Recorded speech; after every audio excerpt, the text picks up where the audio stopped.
Hi, my name is Erica and I'm from Jamaica. I always thought my adoptive parents were the best people on earth, but I was totally shattered when I found out what they were hiding from me. Before I continue my story, please like and subscribe to our channel. Growing up, I felt nothing but love from mom and dad, especially since I had a rare skin condition called xeroderma pigmentosum. It basically means my skin is sensitive to sunlight. I was homeschooled and I had everything I needed, including an indoor swimming pool, tennis court, and garden. I really didn't feel the need to venture into the outside world until Milan moved in next door. Milan was the cutest 16-year-old boy I'd ever seen, and with his bedroom opposite my own, it was easy to catch glimpses of him during the day. A few weeks after he'd moved in, he caught me looking at him, and my face turned red as a tomato. I quickly closed my curtains. When I peeked out again, he stuck a piece of cardboard with his number on it. Now, I don't usually do things like that, but I entered the number into my phone, and that's how we began to chat online.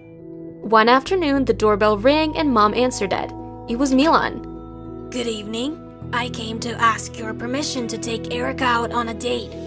I've heard about you, Milan, and there is no way my Erica is going to be seen with a gang leader. Mom slammed the door in his face and I snuck back to my room, shocked. A gang leader? Mom must be mistaken. Gang leaders are vile, obscene, tattooed creatures. Milan was respectful, funny, and well-educated. I quickly messaged Milan and told him I'd love to go out with him, and I'd meet him by the corner in 15 minutes. I slipped on a cute outfit and quickly made my way to the corner where Milan was standing. Hi. Hi, you look beautiful. I blushed. Thank you. First, we went to the movies, then decided to get something to eat at the Chinese restaurant a few minutes away. As we were waiting, an older lady kept staring at me and I shifted uncomfortably in my seat. What's wrong? It's her. Milan held my hand.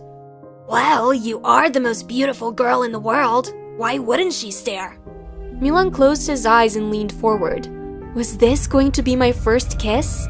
My stomach bubbled and I prayed I didn't throw up in Milan's lap. I leaned forward and... Milan swore under his breath as he leaned back. Before us stood a middle-aged man and woman. It's you, isn't it? My baby. Doesn't she look like Kaylee? She clung to the man. What are you talking about? I'm not your baby. We lost you about 15 years ago. Okay, I think it's time for us to leave. Milan held my hand as we slid out of the booth. The woman grabbed my hand. You are my baby. I just know it. Tears streamed down her face. Are you crazy? What is wrong with you? Let me go. I tried to pull my hand free, but the woman refused to loosen her grip. The man turned the woman's face to him. Baby, you have to let her go. She released me and buried her face in the man's chest as she cried. Milan and I quickly left the restaurant without our order. As I lay in bed that night and recalled the events of the evening, I couldn't sleep. I decided to go to the kitchen to get a warm glass of milk to help me sleep. As I passed Dad's office, I heard muffled voices. We need to leave. Why? She snuck out. If she continues to see that boy, she'll realize she isn't really sick. We can't have anyone finding out about who she really is. Where will we go? We don't even have a passport for Erica. I'll get that organized. Tie up loose ends here because tomorrow we need to head to the airport. I snuck past the office and left the house. I threw pebbles at Milan's bedroom window till he opened it. Milan snuck me in through the back door and we went up to his room. After I told him everything, he looked at me. So, what are you gonna do? I'm not sure, but I don't want to be away from you. Milan pulled me into a kiss and I melted into him. When he pulled away, he tucked my hair behind my ear. We'll come up with a plan tomorrow, okay? Get some rest tonight. Milan walked me to his front lawn and watched as I crossed the road to return home. As I crossed the street, a car screeched to a halt next to me and I was dragged into the car. I screamed for Milan, but the car sped away before he could respond. I struggled hard until I realized the man who held me was the same man from the restaurant. Soon we came to a small house that we hustled into quickly.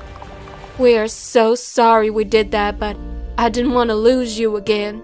The couple proceeded to tell me that when I was a year old, they were traveling with me when I was kidnapped at the airport. But we never stopped looking for you.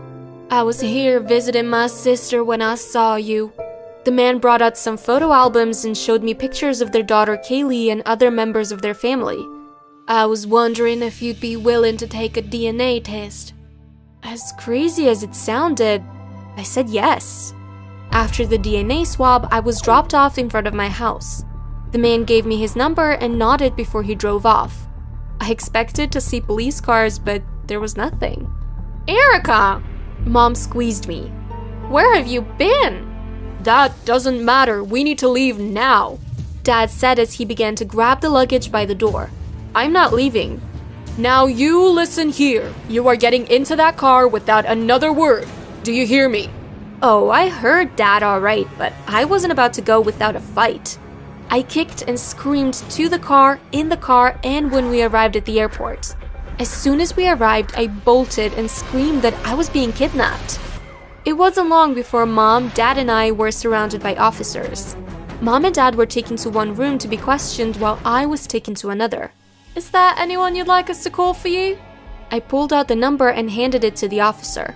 About 30 minutes later, the couple showed up and the officers decided to place everyone in the same room to be interrogated. The couple shared their story and then Mom and Dad. Documents were handed over to the officers. One officer left the room with the documents and returned a few minutes later and shook his head. Well, Mom and Dad, it appears that your adoption papers are fake.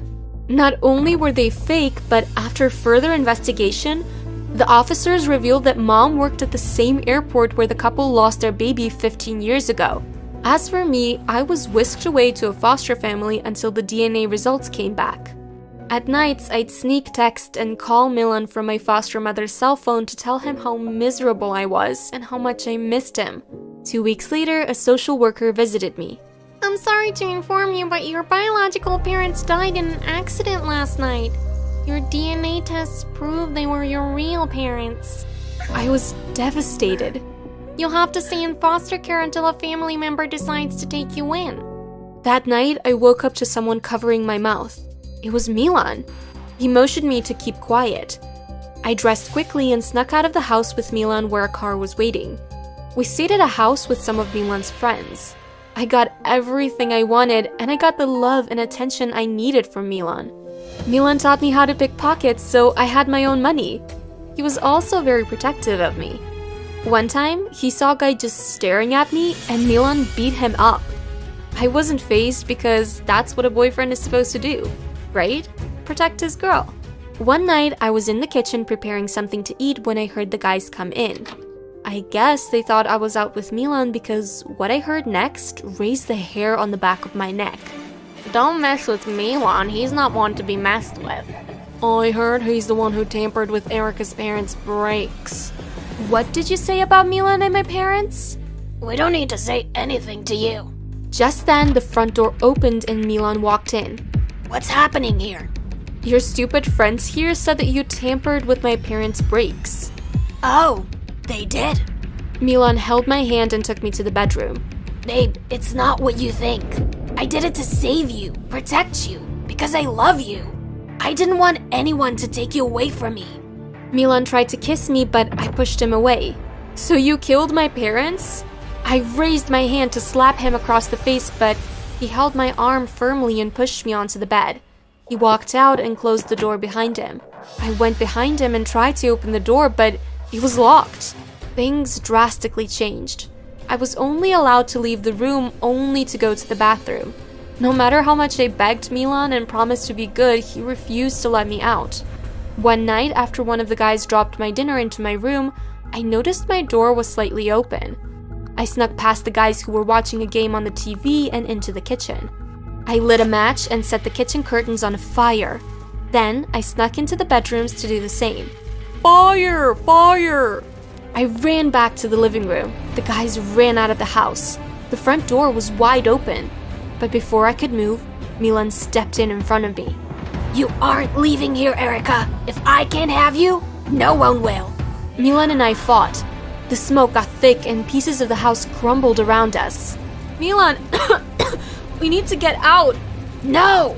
With my last bit of strength, I body slammed Milan and he fell backwards. I gasped for air as I ran out of the house. I looked backwards. I saw a shadow moving in the house. Suddenly, the entire house caved in. That was the last thing I saw before I passed out on the grass.